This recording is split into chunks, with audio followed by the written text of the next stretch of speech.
Blast me to Cyphos! It's time for the Mad Merlin's Warhammer 40,000 Imperium Journey, Issue 38, Lore, Build and Paint Guides.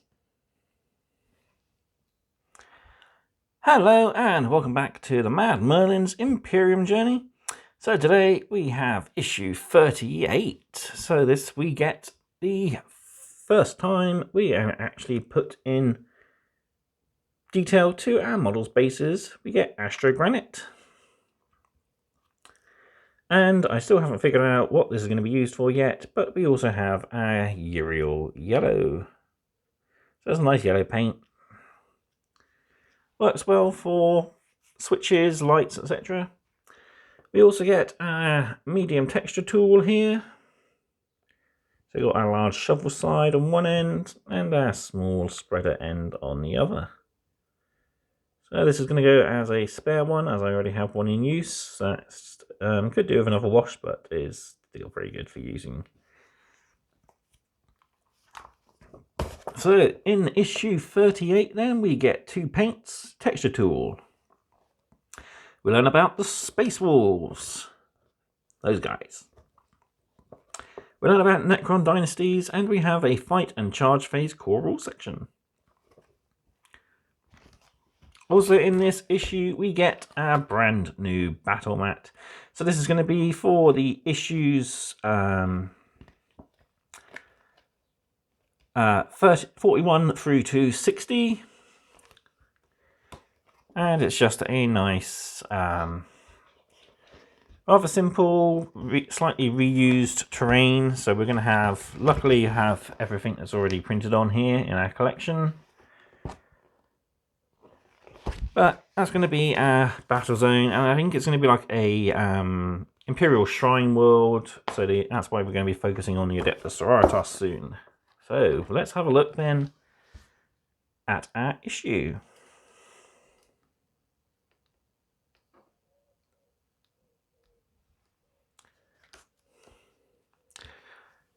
So issue 38, here we have. So we got injuries and grudges for our Dex Mechanicus, and we have missions and motivations for our Space Marines. There's some new little bits of background for our battle records systems. Lore-wise, we got quite a good bit of lore. So we got the Space Wolves, the Age of the Imperium, and Necron dynasties. We got a single painting tutorial, which is how to base your models, and it will refer to you in future issues to come back and check this issue. So keep it handy if you need reminding. So we have some new rules for our Necrons. We've got the Command Protocols rules, Charge and Fight Phase rules, and we have a brand new mission for our Scout Pack, Running the Gauntlet. So defeats and redemptions. So these are some new bits to add more character to our characters. So the most martially minded of Mars's tech priests fight alongside their cohorts of Skitarii and Servitors, putting themselves in the line of fire. They strive to uphold the honor of the Red Planet. Any defeat brings great shame, and redemption must be earned upon the battlefield. So basically we're going to have, on the other side, we've got two tables, I think it is. So basically humiliation of defeat. So we write down any injuries we've taken. And then we write down the redemption, like taking revenge on, say, the person who injured us, and then we tick just there to show what we've done. And what I should have done is just read this. When your Tech Priest Engineer and Tech Priest Dominus are next defeated, roll on the chart overleaf to determine an injury and associated act of redemption. Use the boxes to the right to record an injury and redemption for your Tech Priest Engineer and Tech Priest Dominus. When you have successfully completed, just tick the box. So what you could do is you could keep a photocopy of these for yourself and continually just use, or just write in pencil and use over and over again. But I think it was a good idea to keep a nice, neat copy and just have a few printed off for yourself. So you got the tables here. So if you're beaten by a character, you roll on this table. If you're beaten by a member of the legions of the Necrons, you roll on this table. Any of the outcasts, and then anything Canoptek on this table. So that's pretty good. We've got some nice various different things depending on what has actually inflicted the damage on our characters. That's nice. So next up we have some background information for our Ultramarines. So missions and motivations. From the moment they join the ranks of their chapter, the Ultramarines are trained in the arts of warfare, tactics, and strategy. Those who rise to become leaders draw upon decades or centuries of experience, and each has unique skill sets and preferred methods of waging war upon their foes. So we've got the command styles, which is basically how the actual commander would do battle. Then we have the mission objective, which is how the particular character would go about winning a fight. So, with Power Sword and Plasma Pistol, the Primaris Captain leads from the front. The Primaris Lieutenant, meanwhile, utilises his Storm Shield to establish a solid defence. As his battle brothers stabilise the Ultramarines' lines, the Librarian and Phobos armour leads troops to operate behind enemy lines. Select a command style, and then, using the tables on the following page, record a unique objective for each of these characters. Tick off a box each time you complete an objective. So you've got your command style, so you roll, choose which command style you are going to go for, either inspirational or duelist. Then you tick which one you are, and then you choose your mission objective. So I'm guessing you probably choose a new mission each time you do a different fight, but then you can tick off up to 4 different mission objectives, which is pretty cool. So what I'd do is probably just write down the number that you roll here, and then tick off each one, and maybe connect up a line as well. So, after choosing a command style for each of your Ultramarine commanders, roll a d3 and select the appropriate objective for your commander to achieve during future missions. You can record your selections on the previous page. So yeah. So if I went for inspirational, I'd roll a d3 and say I got a 3 to 4. I can make 2 successful invulnerable saves. Wow, that's pretty cool. So you'd have to obviously make 2 successful invulnerable saves to complete that mission objective, which is pretty cool. That's a nice little thing. If I went for duelist though, I could have had like a 5 to 6 instead. Destroy at least 5 enemies in one battle, and with the captain, he'd probably slice his way through a squad of Necron warriors pretty easy and score that one. But each one has rather unique things that's more specific to their different styles of fighting. So you'd find your captain is more melee orientated, your lieutenant is more defensive, and the librarian is more stealthy. So that's really some nice little fun bits to add to our collections. That's pretty good. Makes our games a little bit more interesting. Okay, moving on then, we have our first piece of lore. So this is the Space Wolves. So the Emperor's Executioners. The Space Wolves are renowned for their primal savagery. For 10,000 years they have served the Imperium, dispatching the Emperor's foes with bestial rage. The chapter is a brotherhood of heroes, hungry for glory and dedicated to defending mankind at any cost.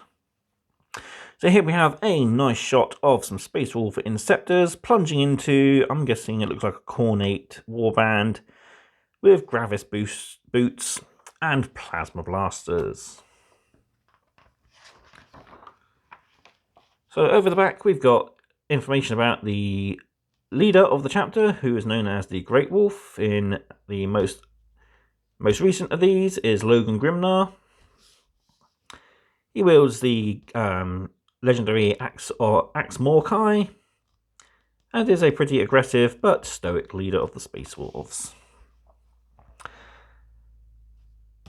While they are favoured of the Emperor as the slayers of pretty much any enemies, they do have a downside. They are cursed to basically turn savage and become more wolf-like rather than man-like. Whereas chapters like the Blood Angels suffer the Black Rage, the Space Wolves suffer the Curse of the Wolfen. And this is basically a corruption of the Canis Helix gene, which allows Space Marines to grow slightly longer canines than normal humans. And it basically has worked its way back into the mind and even the genetics of the Space Wolf, and they start to become more savage It's exclusively to the Space Force and their successors, but it's something that they're not exactly the most proudest of. But then again, there are no real wolves on Fenris. Age of the Imperium, so the era of superstition. So this is basically a continuation of a rundown on the ages of the Imperium. So after the Age of Darkness came a period of hardship as Xenos invaders and piratical raiders preyed upon the weakened Imperium. Though repelled many times, these attacks do continue. This is continuing, excuse me, continuing the story of mankind after the Horus Heresy in the Ages of Darkness. So here we have the Black Templars, a rather zealous chapter of Space Marines, and have been brought in to fight many wars of faith for the Imperium. Also during this time period we have the rise of the Adeptus Sororitas. So the Orders of the Sisters came out at a time when the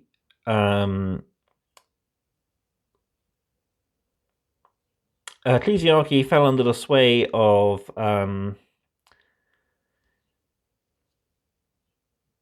a mysterious preacher known as Sebastian IV and led by Van Dyer. His original force of all female warriors, known as Van Dyer's Brides. Basically, they turned on their previous master, and it was then deemed that although the ecclesiarchy is a powerful force, it cannot go undefended, and so it was deemed that they can have no men under arms, and as such, they had women under arms in the form of the Adeptus Sororitas, who are basically nuns with guns. Then we've got the Age of Redemption. So following the Age of Apostasy, during this age, Crusades of Faith were launched in the Imperium, with the Black Templars and the Sisters of Battle being pretty much fervent on those Crusades. So moving on, we've got a look at some of the lesser known dynasties. So we've got details here of the Mefrit dynasty. So the Mefrit dynasty are infamous for their destructive excesses. In the time before the Great Sleep, they were the planetary executioners of the Silent King, using their incredible star-killing weaponry to exterminate entire star systems. Ooh, rather nasty. I do like their camo and orange colours. You know, it was really, really weird and cool. So next we look at the Nihilak dynasty. So the Nihilak dynasty have garnered a fearsome reputation amongst the galaxy's younger races. They have proven to be ruthless conquerors and deadly foes. So our most famous of the Nihilak Necrons is of course Trazan the Infinite, who likes to collect peculiar things. Most recently, during the Fall Acadia, he decided to add Ursa Castellan Creed to his collection. Then we have the Nephrek dynasty. So the trinary stars of the Nephrek's crown world, Ariand, provide a bounty of solar energy that has benefited the dynasty greatly. They fight furiously to keep what is rightfully theirs. So you might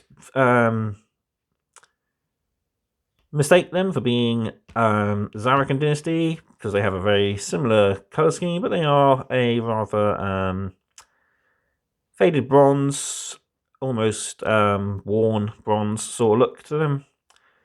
But other than that, they share quite a basic gun colour scheme to the Saltec, etc. So moving on, we learn how to base our models finally. So you'll use this throughout your collection, so you can go back and do all your models you've got done at the moment, and any models you get in your future issues. But it does give you some really good helpful advice. It explains about using your texture tool, so using your scoop end to apply it to the base, using your smaller end to spread it around, especially when getting the details of your models.